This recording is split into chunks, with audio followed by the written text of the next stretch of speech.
कहते हैं इतिहास सिर्फ विजेताओं की कहानियां नहीं है, बल्कि उन महान लोगों का भी जिक्र करता है जो अपने आदर्शों और आत्मसम्मान के लिए आखिरी सांस तक लड़े। खानवा का युद्ध ऐसी ही एक गाथा है। यह वह समय था जब भारत विदेशी आक्रांताओं और आंतरिक कलहों से जूझ रहा था। 16 मार्च 1527 का यह दिन केवल एक युद्ध का गवाह नहीं था, बल्कि यह दो महान व्यक्तित्वों राणा सांगा और बाबर की टक्कर थी। राणा सांगा जो हर चोट को सहकर भी अपनी भूमि और स्वतंत्रता के लिए लड़े, और बाबर जो अपनी चालाकी और तोप खाने से मुगल साम्राज्य की नींव मजबूत करने आया था। राणा सांगा का जीवन खुद में एक प्रेरणा है। उनकी वीरता और नेतृत्व क्षमता की मिसाल मिलना मुश्किल है। उनके शरीर पर 80 से अधिक घाव थे। यह हर चोट उनके संघर्ष की कहानी कहती थी। उनकी एक आंख और एक हाथ खो चुका था, लेकिन उनका साहस ऐसा था कि हर सैनिक को उनके साथ लड़ने का गर्व होता। उनकी यह प्रतिबद्धता उन्हें इतिहास के पन्नों में अमर बना गई। बाबर ने खानवा के युद्ध को हल्के में नहीं लिया।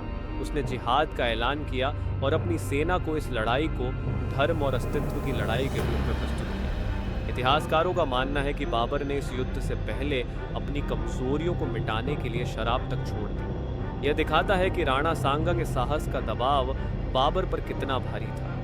खानवा का युद्ध भारतीय रणभूमि पर पहली बार ऐसा था जब तोपखाने और पारंपरिक युद्ध कला की सीधी टक्कर हुई। बाबर ने अपनी तुलगमा रणनीति का इस्तेमाल किया, जिसमें उनकी घुड़सवार सेना ने राजपूतों को घेर कर असमंजस में डाल दिया, लेकिन राणा सांगा ने हार मानने से इनकार कर दिया। घायल होने के बावजूद वे लगातार अपनी सेना का नेतृत्व करते रहे। इस युद्ध में राणा सांगा को हार का सामना जरूर करना पड़ा, लेकिन बाबर की जीत भी आसान नहीं थी। बाबर के अपने सैनिक भी राणा सांगा की बहादुरी देखकर हतप्रभ थे।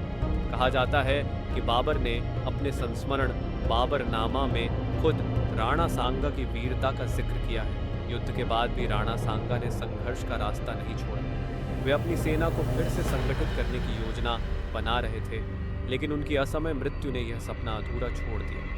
बावजूद इसके उनकी गाथा आज भी हमें याद दिलाती है कि असली महानता केवल जीत में नहीं, बल्कि संघर्ष और आत्मसम्मान की रक्षा में है। खानवा का युद्ध सिर्फ एक घटना नहीं, बल्कि भारतीय इतिहास का वह अध्याय है जो यह सिखाता है कि पराजय के बावजूद वीरता हमेशा याद की जाती है। राणा सांगा ने भले ही अपनी भूमि को बाहरी आक्रमण से न बचा पाए हो, लेकिन उन्होंने यह सिद्ध कर दिया कि साहस और आत्मसम्मान से बढ़कर कुछ भी नहीं। अगर आपको यह कहानी दिलचस्प लगी हो तो इस वीडियो को लाइक करें, हमारे चैनल को सब्सक्राइब करें और बेल आइकन दबाएं ताकि आप इतिहास की ऐसी और प्रेरणादायक कहानियां देख सकें।